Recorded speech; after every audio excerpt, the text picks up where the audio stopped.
Yinto zikhona lana kuamahlobo engizokhuluma naye uMr Killer Mkhwanazi niyamazi nonke khetha gishimela yona Orlando Pirates. Yesterday, yeah, a legend. He is still alive. Ukhona la emagroundini esizowuzwa yena ukuthi njengoba namhlanje esizobe sizobheka Bafana idlala nayo Zimbabwe. Lapho khona akumele ukuthi Bafana iwine loyo mdlalo loyo. Ingasetleli only for a draw. Iye for yona maximum 3 points. Engizofuna yena ukuzwena uMr Killer Mkhwanazi before sizokhuluma ngayo Bafana ngizombuza ukuthi ibhola linjani khona lana kwamahlobo Mr Killer. Ngiyayisala wona mona na amahlobo kibona na bholo yababhala elirata ngotsiba wena urifela kefing timo samangilona utlile fela utloshe babashimane bana obani bholo ke mo itswang teng mosowethu.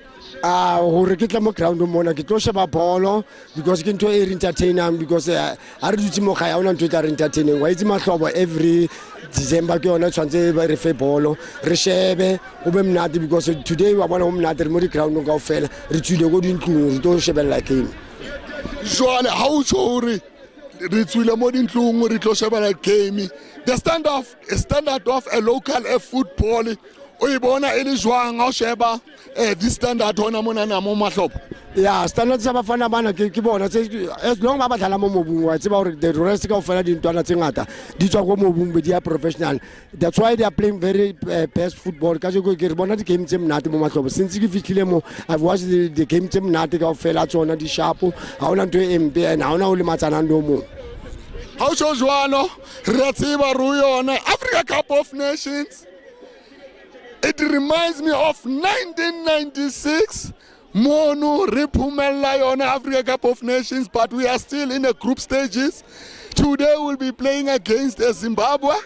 Monu ekitaring Hutamele re-win that match. Some they say even if we can draw, but now I'm saying no, we shouldn't draw.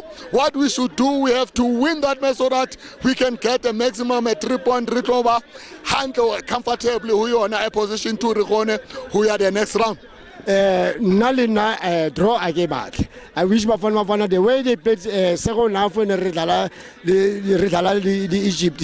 I wish they can play the way they played from first half until to the last whistle because insecure right. Not draw. I don't need draw. If we can win that game, then it'll be putting us through somewhere. Draw is not the right thing or draw. How shows one hunali a big screen ikacheku batlo bontsha batho a game in life. Upona elinto ezwang hona after the match lawa mahlobo. Yeah, go mahlobo I like it because only big screen because the other people they don't have into tshwana le body TV. Now today bitsa batho ba tla ba shebella in mahlobo ke wishes a good success because in ntwe right or e ba le big screen sa hore batho ba tlo khona ho shebella game mnate ya Bafana.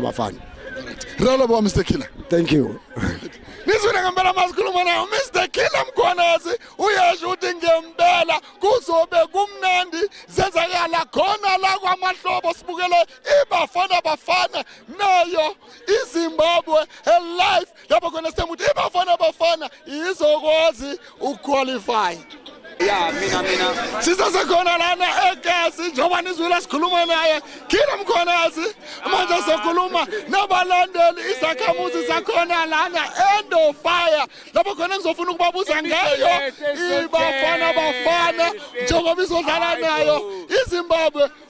Bontate nibona iZimbabwe izodlala kanjani neBafana nibona Bafana ingawuphumelela loyo mdlalo. No, leli game lethu yasemzansi afethu abantwana semzansi bele Bafana iganda iZimbabwe njengegandaganda le life yethu igame yethu asibayekela Bafana fere asupporta umzansi for sure together asibagandeni Bafana fere singavumi sidliwa abantu ngaphandle together as one. Niyawuzwa ngempela mntomdala wena ucabanga ukuthi Bafana izodlala kanjani eZimbabwe ubona lo mdlalo loyo uzobalula for yona Bafana. Yeah, to be honest, Zimbabwe is very strong. Very strong. Approach yabo ye ball is very strong. That's why World Cup qualify badlala draw nathi. But I think today Hugo Broos will make sure ukuthi wins straight win. Yabona. So I think for me the final score is gonna be 2-1. South Why? Africa 2-1. Now last time when bengikhuluma nabanye abobaba bayibanikeza Egypt 1, Egypt yagcina ishaya 1-0. Ngiyawuzwa namanje nawe unikeza iZimbabwe 1. Ninika kanjani i1? Yeah, Zimbabwe will score. They are very strong, mentally strong. Knowledge Musona, very experienced striker. He knows the South African football. He gave them insight to go to South African football. Idlala kanjani, you see, and good players abadlala abroad. Hence, I'm saying go team. My prediction go team. The final score will be 2-1. South Africa 2, Zimbabwe 1, and the Zimbabwe will come out strong. They will come out very strong. So it's going to be a very tough game for South Africa today. Very tough one. What do you say? South Africa must win. Please, we pray for that. South Africa must win. Score? Huh? Score? 2-1. 2-1. You also say 2-1. 2-1. 2-1, yeah. Because Zimbabwe, they're playing, but whatever I can say, but South Africa must try to be 2-1 and finish in plan. They must just score only 2 goals. 2-1, yeah. And Zimbabwe, if it's they must over, score we can say thank you, 1-2. but Zimbabwe, if it doesn't score, we don't care. But it must be 2-1. 2-1 for South Africa, our country. Niyawuzwa ngempela. Papa yona iSouth Africa 2, Papa iZimbabwe 1. But Zimbabwe is a tough country. Engazuthi ngempela nabo ba strong. Engijama ukuthi nabi bafana is strong ngoba naku ikwazile ukuqualify to reach yon Africa Cup of Nations, and we all know ukuthi sakwazi ukuyiphumelela 1996. We don't know this year what might happen. We might win it again. We don't know. Because the way they are playing these boys, they are playing an entertaining football. Ngisasekhona lana emahlobo, ngisabangena, ngihamba phansi. Before ngihamba, I think babuze ngama big screen ngoba kunama big screen nawo lena. Umuntu omdala nanga namhlanje ama big screen. Uzizwa kanjani kunama big screen abazodlalisa imesh live abantu bakwazi ukuyibukela? I'm so happy mfowethu. Ukuthi at least township, there are people who still think about giving back to a township. Thank to all the sponsors. Some people abalana, they don't have access to watch soccer, especially AFCON, but we thank sponsors, every sponsor who came here, and everybody is happy today. Everybody is joyous. December is fantastic. Everybody the world is watching everywhere. Even people around the world, they're gonna still come to Mahlobo to watch local football. Many people are still gonna come, tourists, everybody are still gonna come because of what? The entertainment that is there, Mahlobo. The World Cup is USA, Canada, and Mexico, but there's nothing that beats entertainment. So I think what they have done today, our sponsors and everywhere, they're gonna make our township to grow. Even the young kids, maybe that big screen, they become happy.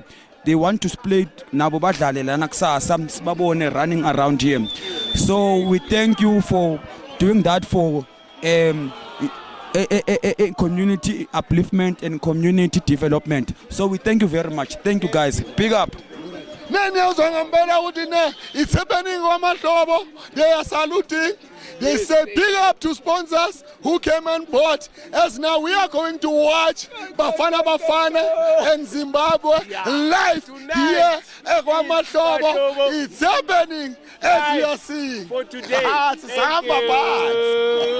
Thank you, boss. Sisahamba phansi. Sibukela yona Bafana in half time. 1-1. Ngine out ngoba sonke support Bafana. Engizowuzwa ukuthi umdlalo ubona kanjani. Bafana out yami. Nayi Bafana sibonile ifaka yona a first goal. Yalandela emuva. Zimbabwe ya equalizer sathi 1-1.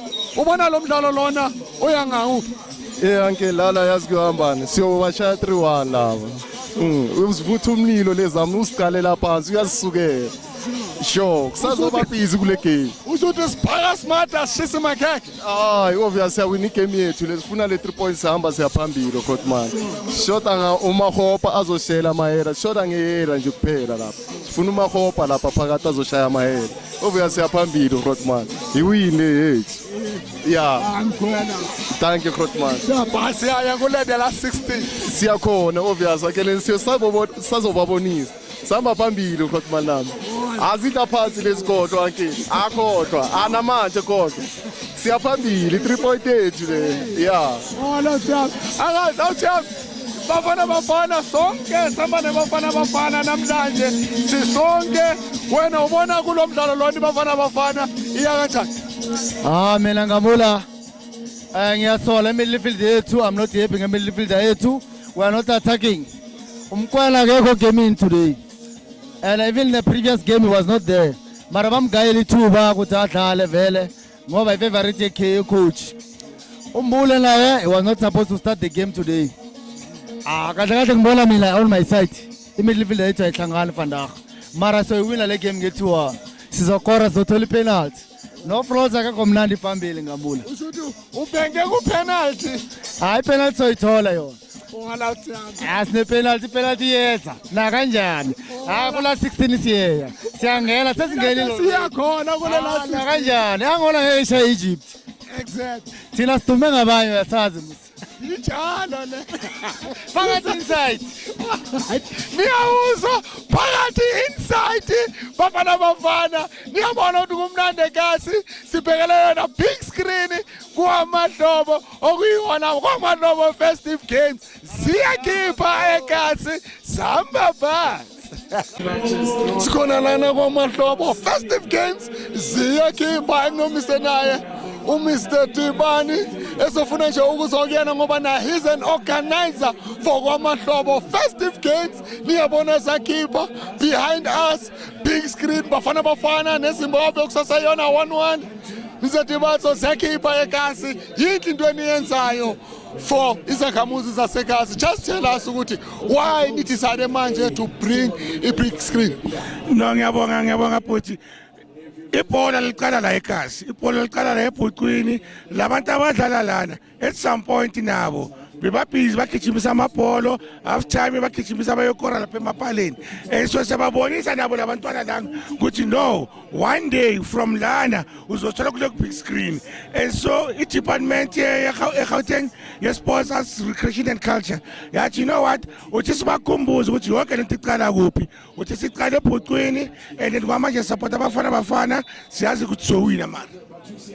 Njengoba usho njalo ufila kanjani ngoba udlala ingcenye enkulu ukwenza ukuthi kube nama professional players in South Africa ngayo kwaMahlobo ngoba naku namhlanje supporters they came in numbers to watch bafana after they were watching a big match bedlala khona lana ngoba there were many matches kade adlala khona lana namhlanje kwaMahlobo. Uyabona into enhlezekele mfethu ukuthi the last game ledlalile iDorocop student iwinile. Dorocop student yakhipha uObrigado uVilakazi. Obrigado udlalile kwa under 17 under 20 udlalile esquadini. So yabonisa ukuthi usuka la. So sambonisa lo mfana omncane ukuthi one day from la eBhuqwini uzoya kwa under 15 under 17 under 20 and under 23 athola sesquadini. And so sambonisa ukuthi no, lento is not disconnected. It's connected. It's a grassroots level to the highest level. Ngiyabonga bhuti wami. Nokubonga mina baba. Nizula ngempela masikhuluma nabo baba bayenza ushintsho eSoweto okuyinto enhle kakhulu ngoba ngaphandle kwabo ayikho into engayenzakala ngoba bayenza kahle organize i-tournament enkulu kangaka eSoweto yaziwa ngayo kwaMahlobo festive games. Uyena uengineer owenza ukuthi izinto zenzakale emagroundini sisasekhona lana kwaMahlobo ziyakhipha. Sikhona lana kwaMahlobo senzakala enzokhuluma noSisi uVuyo engizonitshela ukuthi ngempela mkhulu lo sisi ngoba sihlangene lana wenze ukuthi sihlangane singamasowetheni ngefamily yakhe kodwa uzositshela nje ukuthi kunjani kwaMahlobo and into engijabulisayo uSisi 16 days niyasi siswami kunjani nje lana kwaMahlobo. Ngiyaphila wena unjani? Mnandi mina kunjani nje amahlobo? Oh no, it's a good experience being here, and I'm actually, but I can't even before I was born. I remember my dad used to bring me so it keeps on getting better each and every year. So one of my sponsors, Samasha, they're always coming and it brings the community together as well. And I believe it cuts on the crime because a lot of people bazalana, so that cuts the crime as well. Yeah. Abantu bazibuza ukuthi why akhethe bonke waza nje ukuvuyo abosisi bangaka. Mina engithanda ukusho ukuthi ukuhambele phambili, engithanda ukubonga ifamily yakho, ngibonga abazali bakho ngoba ngaphandle kwabo kungabe asikho lana, ngoba ibona aba-organize this tournament, are the ones who are sponsoring this tournament. Engizothanda ukusho ukuthi kwande emndenini wenu ngoba namhlanje ngempela baningi abadlali abaphumayo la kwaMahlobo, ngoba ifamily yakho iyenza a lot for ama-Sowetans. Engizofuna nje ukuzwa kuwena ukuthi mawubabona ama-Sowetans aphume ngobuningi kangaka, kuba nama professional ama-players aphumayo aba ama-professional players, kuba njani nihleli niyifamily? This thing started a long time ago, and my dad is so passionate about it. Like, Agalali, he comes home very stressed, and I could see the passion in him that soccer is in him, soccer is in my family. So that is why now I work for African Bank. Originally, I work for African Bank. That's why I was able to go to Nkrumah about African Bank so they can also come and sponsor this tournament, because I can see the love that is growing within us, and the people that we are also bringing out to Gutinabo. They can be out there, so that's to us, it's us giving back to the community, and it's a passion for our family as a whole. Yes. Now, lastly, Naibafana Fani Adala, 2-1, Udisco Stalelana, oh, Ibafana Bafana, if I get more goals. They need to put more goals. We need those goals. Natis Funika, please, and Buyakaya. That's what we want. And they've been doing really good from whenever they started. Yeah, now we are watching this, and this is a very nice thing, Guti. We're giving people the experience with Bazabazo Bugala. Some people don't have TVs in Makai. So this to them, it is really touching, and it is what they needed exactly. So yeah, this shows Guti, we are behind Abafada all the way. I like to say lastly, but I don't mean it. Could you please also invite our sisters to come our soccer field here at KwaMahlobo, because it's a nice place to hang around, to interact with different people who are coming from different places. Yeah, I would also encourage ladies, Gutiba, invested to soccer. You've seen how the soccer women thing has been growing day by day, so you should also invest. There's a lot that you can do. Even if I'm Dali Pola, you can be a referee, you can be a coach, you can be anything. You can be even an assistant coach. You know, I mean, that's the thing. I'm lazy, but I'm always here. I'm supporting, because I've seen the people that are around me, that they love soccer, they enjoy it. So, I support every day, and making sure that I am as well trying to bring sponsors and trying to bring more people to come as well as support all of this. So, to the ladies out there, wazani nizohlala nibukele nibhola noma ungalazi uzolibela uScream nale winayo mina ngifeve winayo le winayo ngihamba nayo. Yabona mosho njalo is what I normally tell abantu ukuthi, you know what, it doesn't mean if you won't be a soccer player, you won't be involved with football. You can be involved in a different way, as now Vuyo. You brought our sponsors for our Sowetans, of which is good. If maybe you were playing football, you are not going to bring the sponsors. You are going to say all the sponsors, they must come to you. But now, because you are not playing, now you say, you know what, let me just plow back and assist our community. Thanks, Yakulu Vuyo. Thank you so much. Thank you.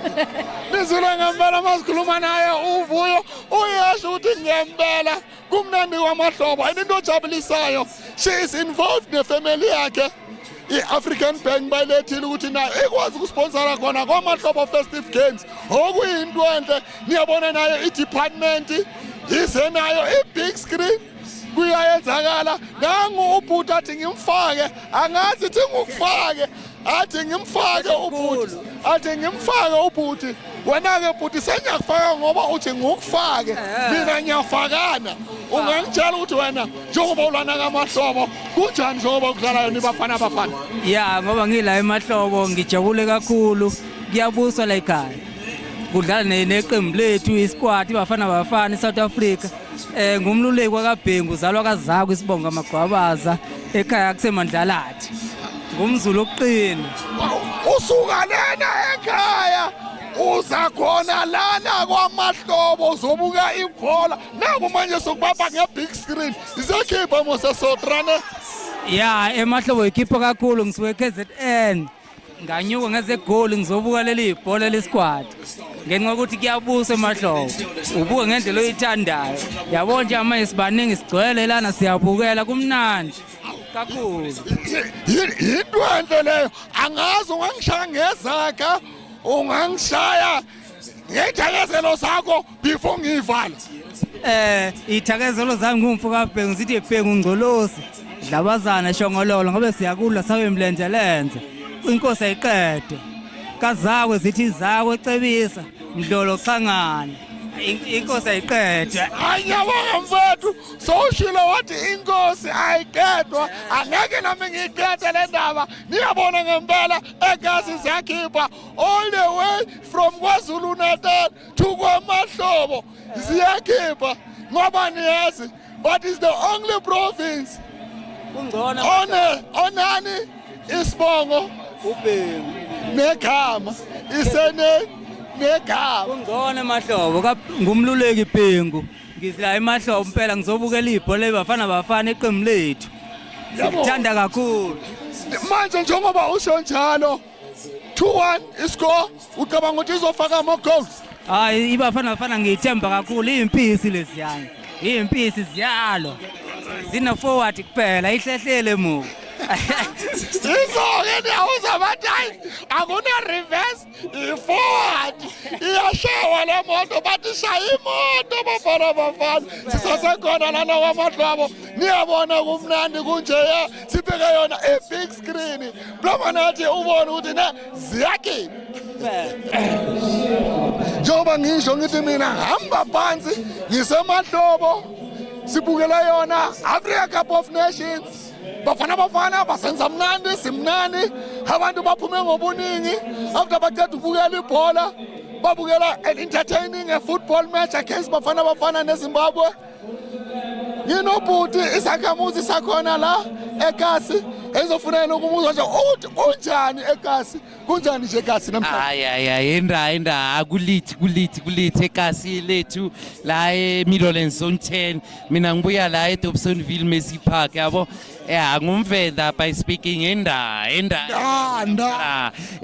richamba pangwana mkalari hayi namsindi tuba la Bafana bakotangana na Tsula tsini bashu makhelwane boma neighbor Zimbabweans you know man but repat 3 points arinanda ba da shuzinja abar 3 points as our brothers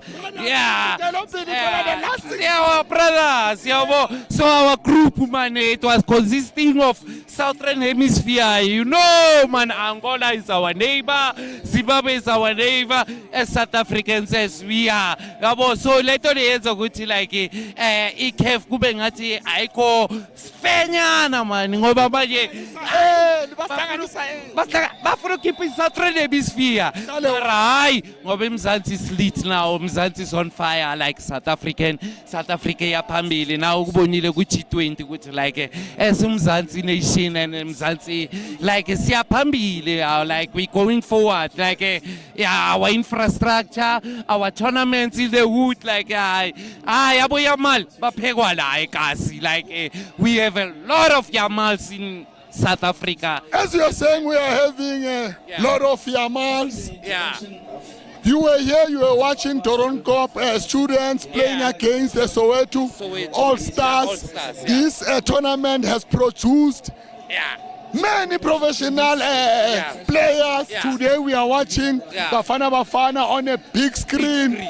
How do you feel about all these things? I think innovation at its best. Mzansi rise, Mzansi rise. Ngoba mauthi yapeka like everything here in South Africa is going like beyond science.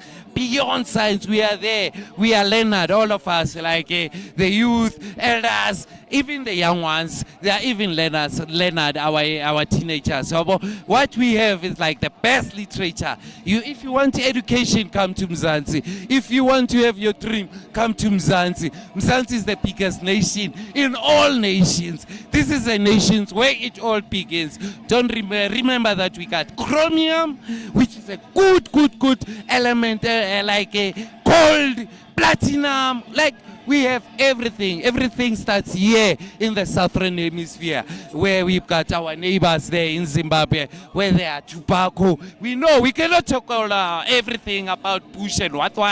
We cannot talk politics, but come to Mzansi, you will see life. Like now we are watching Bafana Bafana. Do you think the score will remain like this, or still Bafana Bafana they can still score more goal, or even Zimbabwe equalize? No, I don't see any chance of Zimbabwe equalizing. I see South Africa going forward.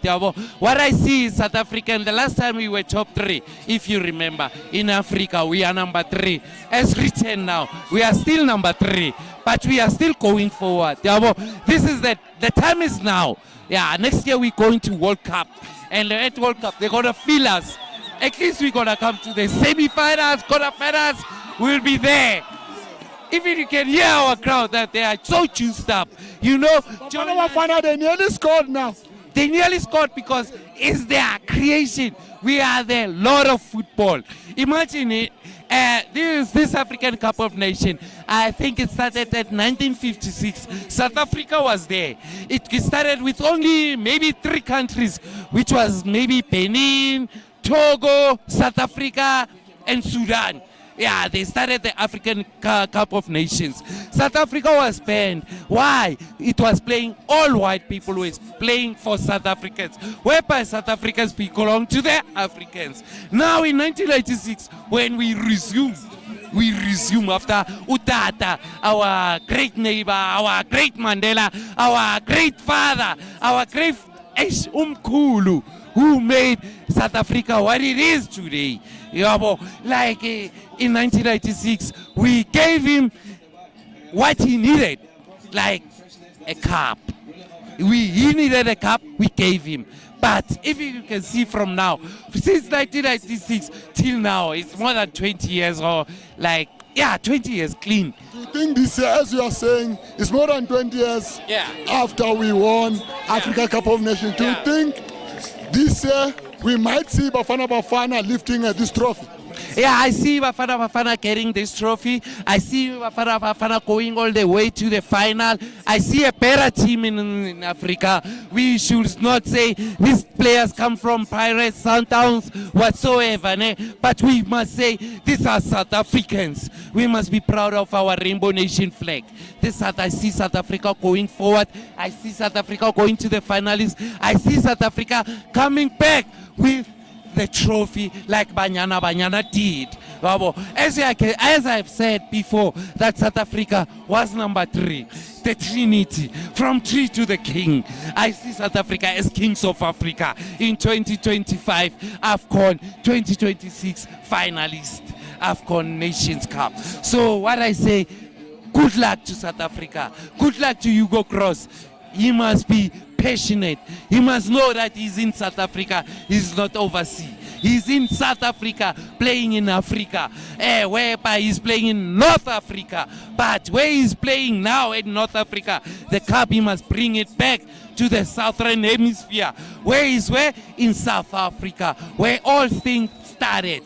Yeah, I see us coming back with the finalists, being the finalists. Thank you very much, my brother. I appreciate. My name is Toweran Singo from Ramondo village in Venda. Yeah, Toyandu, you know, Arivuwe, Artakare, Ndra.